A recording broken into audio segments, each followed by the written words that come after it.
को हम पहले भी डिस्कस कर चुके हैं। यहाँ पर हम पॉलिटी के सभी इंपॉर्टेंट क्वेश्चन को डिस्कस करेंगे और साथ ही साथ 2020 के 10 इंपॉर्टेंट करंट अफेयर्स को भी इस टॉपिक के एंड में हम डिस्कस करेंगे। देखिए फ्रेंड्स, हाल ही में एसएससी सीएचएसएल के जो पेपर हुए थे उसमें भी जीएस का जो पोर्शन था उसमें पॉलिटी का वेटेज बहुत ज़्यादा था। तो आने वाली जितनी भी एग्जाम्स हैं उन एग्जाम में ये सेशन आपको बहुत ही हेल्पफुल रहेगा और एग्जाम में आपके पॉलिटी के सभी क्वेश्चन आप सही कर पाओगे। तो सबसे पहला टॉपिक जो हम यहाँ पर शुरू कर रहे हैं वो है भारत का संवैधानिक विकास। अगर आपको इस टॉपिक की पीडीएफ डाउनलोड करना है तो क्रेजी जीके ट्रिक की एप्लीकेशन पर चले जाइए, वहां पर आपको ऑप्शन मिल जाएगा। तो फ्रेंड्स, क्वेश्चन शुरू करने से पहले हम भारत के संवैधानिक विकास को कैजुअली डिस्कस कर लेते हैं। देखिए, अब क्वेश्चन आता है कि पॉलिटी की शुरुआत में संवैधानिक विकास को क्यों पढ़ा जाता है। तो देखिए, संवैधानिक विकास का मतलब होता है संवैधानिक मूल्यों का या लोकतांत्रिक मूल्यों का विकास करना। मतलब प्रशासन के वो मूल्य जो कि समाज में सुशासन को लागू करते हैं। तो देखिए फ्रेंड्स, ब्रिटिशकालीन संवैधानिक विकास के अंतर्गत भारत में संवैधानिक संस्थाओं की स्थापना की गई और इन संवैधानिक संस्थाओं की स्थापना विभिन्न अधिनियमों के माध्यम से की गई थी, जो कि आगे चलकर भारत के संविधान में शामिल किए गए और डायरेक्ट या इनडायरेक्टली संविधान के विकास में इन सभी एक्ट का महत्वपूर्ण योगदान रहा। तो जितने भी अधिनियम ब्रिटिश काल में लागू किए गए थे वही बाद में भारत के संविधान के विकास का आधार बना। तो देखिए फ्रेंड्स, सबसे पहला क्वेश्चन है, किस अधिनियम के द्वारा ब्रिटिश संसद ने चाय और चीन के साथ व्यापार को छोड़कर ईस्ट इंडिया कंपनी के भारत के साथ व्यापारिक एकाधिकार को समाप्त कर दिया था। तो देखिए फ्रेंड्स, 1813 का चार्टर अधिनियम जो कि ब्रिटिश संसद द्वारा लागू किया गया था, इस अधिनियम के तहत ब्रिटिश संसद ने ईस्ट इंडिया कंपनी के चाय और चीन के साथ व्यापार को छोड़कर बाकी जितने भी व्यापारिक एकाधिकार कंपनी को दिए गए थे उन्हें समाप्त कर दिया था। देखिए, इसके अलावा एक और पॉइंट इस अधिनियम से याद रखिएगा कि 1813 के चार्टर अधिनियम द्वारा ही भारत में ईसाइयों को ईसाई धर्म के प्रचार की स्वतंत्रता दी गई थी। ओके, तो 1813 के चार्टर अधिनियम से दो चीजों को याद रखिएगा। एक तो चाय और चीन के साथ व्यापार को छोड़कर ईस्ट इंडिया कंपनी के भारत के सभी व्यापारिक एकाधिकार को समाप्त कर दिया गया, और दूसरा 1813 के एक्ट द्वारा भारत में ईसाई धर्म को प्रचार की स्वतंत्रता दे दी गई थी। तो यहाँ पर हमारा आंसर है आंसर ए। देखिए फ्रेंड्स, अगर आप भारत के संवैधानिक विकास को डिटेल में पढ़ना चाहते हैं तो पिक की एक ऑडियो की सभी सही करके आए। अगला में कलकत्ता में सर्वोच्च न्यायालय की स्थापना का प्रावधान किया गया है। तो देखिए फ्रेंड्स, रेगुलेटिंग एक्ट 1773 में भारत के कलकत्ता राज्य में सर्वोच्च न्यायालय की स्थापना का प्रावधान किया गया है। तो यहाँ पर हमारा आंसर है आंसर ए, 1773 रेगुलेटिंग एक्ट। देखिए फ्रेंड्स, 1773 के रेगुलेटिंग एक्ट द्वारा ही बंगाल का जो गवर्नर था उसे बंगाल का गवर्नर जनरल बना दिया गया और बंगाल का पहला गवर्नर जनरल बना था वॉरेन हेस्टिंग। तो इसे भी याद रखिएगा। किस एक्ट द्वारा बंगाल के गवर्नर को बंगाल का गवर्नर जनरल बना दिया गया? तो 1773 के रेगुलेटिंग एक्ट के द्वारा, और इसी एक्ट के द्वारा कलकत्ता में सर्वोच्च न्यायालय की स्थापना की गई। अगला क्वेश्चन देखिए, केंद्र में कौन सा एक्ट द्विसदनी विधायिका लेकर आया? तो देखिए फ्रेंड्स, 1919 का जो एक्ट था उस एक्ट द्वारा केंद्र में द्विसदनी विधायिका को लागू किया गया। देखिए, वर्तमान में जैसे राज्यसभा और लोकसभा होते हैं उसी प्रकार 1919 के एक्ट द्वारा केंद्र में राज्य परिषद ऊपरी सदन के रूप में और केंद्रीय विधानसभा निचले सदन के रूप में शुरू की गई। तो इस प्रकार 1919 के एक्ट द्वारा केंद्र में द्विसदनी विधायिका को लागू किया गया था। तो यहां पर हमारा आंसर है आंसर सी। चलते हैं अगले क्वेश्चन पर। भारतीय विधान पालिका प्रथम बार द्विसदनी कब बनाई गई? तो अभी हमने इस पर डिस्कस किया था। 1919 के भारत सरकार अधिनियम द्वारा भारतीय विधान पालिका को द्विसदनी बनाया गया था। तो यहां पर भी हमारा आंसर है आंसर सी। नेक्स्ट क्वेश्चन है, निम्नलिखित अधिनियम में से किस अधिनियम के फलस्वरूप बर्मा भारत से अलग हुआ? देखिए, बर्मा वर्तमान में म्यांमार है। ओके, तो देखिए, म्यांमार को भारत से अलग किया गया था 1935 के एक्ट द्वारा।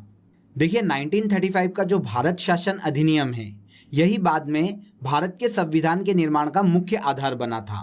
तो देखिए, इस एक्ट के जो महत्वपूर्ण प्रावधान किए गए थे हम उन पर डिस्कस कर लेते हैं, क्योंकि इस एक्ट से क्वेश्चन बहुत ज़्यादा पूछे जाते हैं। तो देखिए, 1935 के एक्ट द्वारा केंद्र व राज्य के बीच शक्तियों का बंटवारा कर दिया गया था।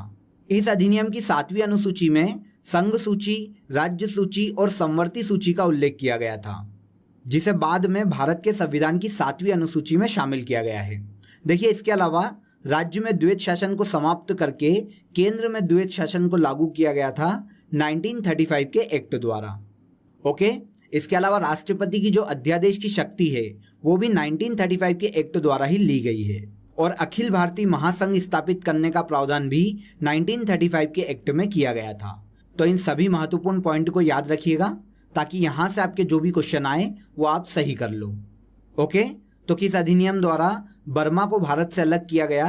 तो 1935 के भारत शासन अधिनियम द्वारा। तो यहां पर हमारा आंसर है आंसर सी। अगला क्वेश्चन देखिए, एक संघीय व्यवस्था और केंद्र में द्वैध शासन भारत में लागू किया गया था किस एक्ट द्वारा? तो जस्ट मैंने आपको इसके बारे में बताया है। केंद्र में द्वैध शासन और एक संघीय व्यवस्था 1935 के अधिनियम द्वारा लागू की गई थी। तो यहां पर हमारा आंसर है आंसर सी। निम्नलिखित में से किस अधिनियम द्वारा संवैधानिक निरंकुशता का सिद्धांत प्रवृत्त किया गया है? तो देखिए, संवैधानिक निरंकुशता का सिद्धांत 1935 के भारत सरकार अधिनियम में लागू किया गया था। तो यहां पर हमारा आंसर हो जाएगा आंसर डी। राष्ट्रपति की अध्यादेश निर्गत करने की शक्ति कहां से प्रेरित है? तो देखिए, राष्ट्रपति की अध्यादेश जारी करने की शक्ति ली गई है 1935 के भारत सरकार अधिनियम से। अभी हमने इस पर डिस्कस किया था। तो यहां पर हमारा आंसर है आंसर बी। देखिए, भारत के संविधान में अध्यादेश को आर्टिकल 123 में शामिल किया गया है। ओके, और अध्यादेश को लिया गया है भारत सरकार अधिनियम 1935 से। अगला क्वेश्चन देखिए, 1935 का गवर्नमेंट ऑफ इंडिया एक्ट क्यों महत्वपूर्ण है? तो देखिए दोस्तों, भारत के संविधान में बहुत सारे प्रावधान ऐसे हैं जो कि 1935 के गवर्नमेंट ऑफ इंडिया एक्ट से लिए गए हैं, जैसे संघात्मक सरकार की स्थापना, केंद्र में द्वैध शासन को लागू करना, द्विसदनी केंद्रीय विधानमंडल का गठन किया जाना या शक्तियों का विभाजन किया जाना। ये सभी जो प्रावधान हैं वो 1935 के गवर्नमेंट ऑफ इंडिया एक्ट से लिए गए हैं। तो यह जो एक्ट है ये भारतीय संविधान का प्रमुख स्रोत माना जाता है। तो यहाँ हमारा आंसर हो जाएगा आंसर ए। किस अधिनियम ने भारतवासियों को अपने देश के प्रशासन में कुछ हिस्सा लेना संभव बनाया? तो देखिए फ्रेंड्स, वह एक्ट था 1833 का चार्टर एक्ट। देखिए, इस एक्ट में प्रावधान किया गया था कि चाहे भारतीय क्षेत्र हो या अंग्रेज शासित भारतीय क्षेत्र हो, किसी भी क्षेत्र के भारतीय व्यक्ति को धर्म, जन्म स्थान या मूल वंश के आधार पर कंपनी के अधीन किसी भी पद पर अयोग्य नहीं ठहराया जा सकेगा। तो 1833 के चार्टर एक्ट द्वारा भारतवासियों को अपने देश के प्रशासन में कुछ हिस्सा लेना संभव बनाया। तो यहां पर हमारा आंसर है आंसर ए। नेक्स्ट क्वेश्चन देखिए, ब्रिटिश भारत में सांप्रदायिक प्रतिनिधित्व की व्यवस्था निम्नलिखित में से किस अधिनियम द्वारा की गई थी? तो देखिए, 1909 के मार्ले मिंटो सुधार द्वारा भारत में सांप्रदायिक प्रतिनिधित्व की व्यवस्था की गई थी। देखिए, इस एक्ट के अंतर्गत मुस्लिमों के लिए पृथक निर्वाचक मंडल का प्रावधान किया गया था। तो यहां पर हमारा आंसर है आंसर बी, मार्ले मिंटो सुधार, जो कि 1909 में लागू किया गया था। इस एक्ट द्वारा भारत में सांप्रदायिक प्रतिनिधित्व की व्यवस्था को लागू कर दिया गया था। निम्नलिखित में से किस अधिनियम के अंतर्गत भारतीय विधान परिषद को बजट पर बहस करने की शक्ति प्राप्त हुई? तो देखिए फ्रेंड्स, 1892 के भारत परिषद अधिनियम के द्वारा भारतीय विधान परिषद को बजट पर बहस करने की अनुमति दे दी गई। तो यहां पर हमारा आंसर है आंसर बी। अगला क्वेश्चन देखिए, केंद्र में द्वैध शासन किस अधिनियम के अंतर्गत स्थापित किया गया था? तो अभी हमने इस पर डिस्कस किया था। केंद्र में द्वैध शासन लागू किया गया था 1935 के भारत सरकार अधिनियम द्वारा। देखिए, 1935 के भारत सरकार अधिनियम में राज्यों में द्वैध शासन को समाप्त कर दिया गया और केंद्र में द्वैध शासन को लागू कर दिया गया। ओके, तो यहां पर हमारा आंसर हो जाएगा आंसर सी। 1935 के भारत सरकार अधिनियम द्वारा केंद्र में द्वैध शासन को लागू किया गया। भारत का संघीय न्यायालय निम्नलिखित में से किस वर्ष स्थापित किया गया था? तो देखिए, भारत का संघीय न्यायालय स्थापित करने का प्रावधान किया गया था 1935 के एक्ट में, लेकिन इसे स्थापित किया गया था 1937 में। तो यहां पर हमारा आंसर हो जाएगा आंसर बी, भारत के संघीय न्यायालय की स्थापना 1937 में की गई थी। अगले क्वेश्चन पर चलते हैं। निम्नलिखित में से किस अधिनियम के द्वारा भारत में संघीय न्यायालय की स्थापना की गई थी? तो अभी मैंने आपको ऊपर बताया 1935 के एक्ट द्वारा भारत में संघीय न्यायालय की स्थापना की गई थी। अब क्योंकि यहाँ पर 1935 के एक्ट का ऑप्शन नहीं है तो यहाँ पर हमारा आंसर हो जाएगा आंसर डी, उपयुक्त में से कोई नहीं। भारत के संविधान में केंद्र और राज्यों के बीच किया गया शक्तियों का विभाजन इनमें से किसमें उल्लेखित योजना पर आधारित है?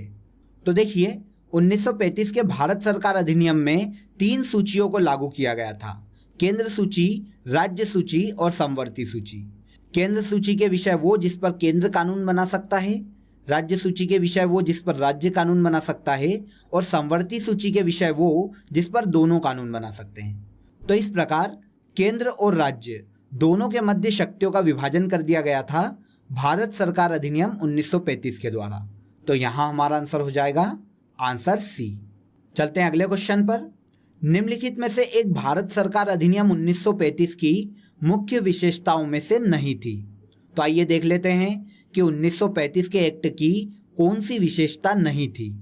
तो देखिए पहला ऑप्शन, इस अधिनियम में अखिल भारतीय महासंघ का प्रावधान किया गया था। तो ये तो सही है। दूसरा ऑप्शन देखिए, अवशिष्ट विषय प्रांतीय विधायिकाओं को आवंटित किए गए थे। देखिए ये ऑप्शन यहाँ पर गलत है क्योंकि जो अवशिष्ट विषय थे वो गवर्नर जनरल के हाथ में थे, न कि प्रांतीय विधानसभाओं के हाथ में। तो यहाँ पर हमारा आंसर हो जाएगा आंसर बी। तीसरा ऑप्शन भी देख लेते हैं, यह प्रांतीय स्वायत्तता के सूत्रपात का संकेत था। तो देखिए 1935 के एक्ट द्वारा प्रांतीय शासन की व्यवस्था की गई थी जिससे प्रांतों को भी शक्ति मिली थी। तो ये ऑप्शन सही है। अगला देखिए, इसने प्रांतीय स्तर पर द्वैध शासन प्रणाली को समाप्त कर केंद्र में लागू किया गया था। बिल्कुल सही, 1935 के एक्ट द्वारा प्रांतों में द्वैध शासन को समाप्त कर केंद्र में लागू किया गया था। ओके, तो इस क्वेश्चन का आंसर है आंसर बी।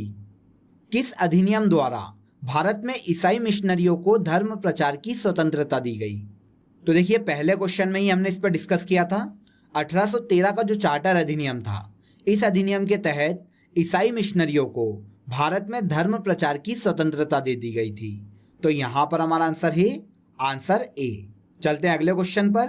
किस अधिनियम द्वारा भारत में ब्रिटिश ताज का शासन स्थापित किया गया?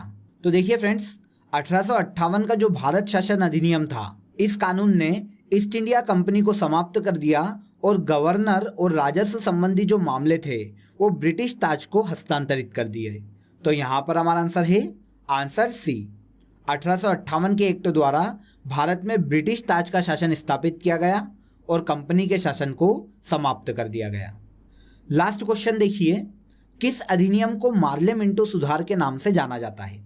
तो देखिए फ्रेंड्स, 1909 का जो भारत परिषद अधिनियम है, इस अधिनियम को मार्ले मिंटो सुधार के नाम से भी जाना जाता है क्योंकि इस वक्त जो लॉर्ड मार्ले थे वो इंग्लैंड में भारत के राज्य सचिव थे और लॉर्ड मिंटो इस वक्त भारत के वायसराय थे। क्योंकि ये जो एक्ट था ये इन दोनों के प्रयासों से लाया गया था, इसलिए 1909 का जो भारत परिषद अधिनियम है मार्ले मिंटो सुधार के नाम से भी जाना जाता है। तो यहाँ हमारा आंसर हो जाएगा आंसर सी। तो फ्रेंड्स, ये थे भारत के संवैधानिक विकास के ऐसे इंपॉर्टेंट क्वेश्चन जो कि प्रीवियस एग्जामों में पूछे गए हैं और आने वाली एग्जामों में इनके पूछे जाने की संभावनाएं सबसे ज़्यादा है। तो चलिए फ्रेंड्स, अब हम 2020 के 10 इंपॉर्टेंट जो करंट अफेयर्स हैं उन पर डिस्कस कर लेते हैं। पहला क्वेश्चन देखिए, अटल सुरंग भारत के किस राज्य में स्थित है? तो देखिए अक्टूबर माह में ही भारत के प्रधानमंत्री नरेंद्र मोदी ने अटल सुरंग की ओपनिंग की है। देखिए अटल सुरंग जो है भारत के हिमाचल प्रदेश राज्य में स्थित है और अगर इसकी लंबाई देखें तो 9.02 किलोमीटर लंबी है अटल सुरंग। जापान के नए प्रधानमंत्री कौन बने हैं? तो देखिए शिंजो एबे के इस्तीफा देने के बाद जापान के नए प्रधानमंत्री बने हैं योशिहिडे सुगा। विश्व ओजोन परत दिवस कब मनाया गया? तो देखिए हर साल 16 सितंबर को विश्व ओजोन परत दिवस के रूप में मनाया जाता है। ओके, अगला क्वेश्चन देखिए, जम्मू कश्मीर राज्य के नए उपराज्यपाल कौन बने हैं? तो देखिए 2020 में जम्मू कश्मीर राज्य के नए उपराज्यपाल बनाए गए हैं मनोज सिन्हा। इसके पहले गिरीश चंद्र मुर्मू जम्मू कश्मीर के उपराज्यपाल थे, जिन्हें हाल ही में CAG के पद पर नियुक्त कर दिया गया है। और उनके CAG बनने के बाद जम्मू कश्मीर के नए उपराज्यपाल बने हैं मनोज सिन्हा। 2020 में किसे टेबल टेनिस के क्षेत्र में राजीव गांधी खेल रत्न पुरस्कार दिया गया है? तो देखिए 2020 में टेबल टेनिस के क्षेत्र में मोनिका बत्रा को राजीव गांधी खेल रत्न पुरस्कार दिया गया है। स्मार्ट सिटी इंडेक्स 2020 में भारतीय शहरों में शीर्ष स्थान किसका था? तो देखिए स्मार्ट सिटी इंडेक्स जो कि 2020 में जारी किया गया था, इसमें पहले स्थान पर है हैदराबाद, जो कि तेलंगाना की राजधानी है। भारतीय समाचार और सूचना वेबसाइट स्पोर्ट्स अड्डा का ब्रांड एम्बेसडर किसे बनाया गया है? तो देखिए 2020 में स्पोर्ट्स अड्डा का ब्रांड एम्बेसडर बनाया गया है ब्रेटली को, जो कि ऑस्ट्रेलिया के तेज गेंदबाज हैं। क्रिस्टल अवार्ड 2020 किसने जीता? तो देखिए 2020 का क्रिस्टल अवार्ड दीपिका पादुकोण को दिया गया है, जो कि बॉलीवुड की एक मशहूर अभिनेत्री है। लास्ट क्वेश्चन देखिए, ग्लोबल हंगर इंडेक्स 2020 में भारत को कौन सा स्थान दिया गया है? तो फ्रेंड्स इस लास्ट क्वेश्चन का जवाब कमेंट में आप मुझे जरूर बताइएगा कि ग्लोबल हंगर इंडेक्स 2020 में भारत को कौन सा स्थान दिया गया है, और साथ ही साथ ये भी बताइएगा कि पहले स्थान पर इस इंडेक्स में किस देश को रखा गया है। ओके फ्रेंड्स, तो आई होप आपको ये वीडियो समझ में आया होगा। अगर आपको ये वीडियो पसंद आया हो तो वीडियो को लाइक करें, शेयर करें और हमारे चैनल को सब्सक्राइब जरूर कर लें। आपसे फिर मुलाकात होगी नेक्स्ट वीडियो में। बने रहिए हमारे साथ। जय हिंद।